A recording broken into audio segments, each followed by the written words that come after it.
The U is probably not what you think it is. It is certainly not a ferocious factory racing machine, as the first blistered and vented Grand Sport was in 1963, and it is not the wrapper in which a new version of the Chevy small block V8 is presented. That was true of the 1996 Grand Sport, the vehicle first to bear the LT4 engine that stoked the embers at the end of the C4's life.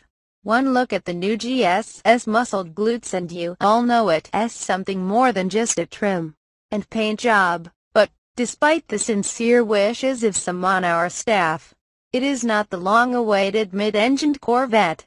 Taj Jupiter, Corvette chief engineer and our right-seat companion for part of our first drive of the Grand Sport, puts the new car in a slightly different perspective.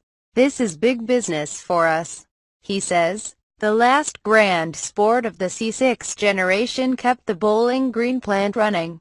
It was our highest volume model. Sports car buyers are more fickle than most.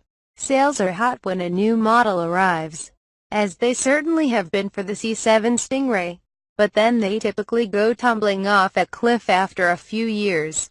With its long history, the Corvette hasn't necessarily suffered as much as newcomers in this cycle of boom and bust, because enough Americans have grown up with the unwavering desire to someday buy a Corvette, not the newest sports car, but a Z Corvette specifically. Still, adding a hot, updated version a couple of years into a product's life is never a bad idea.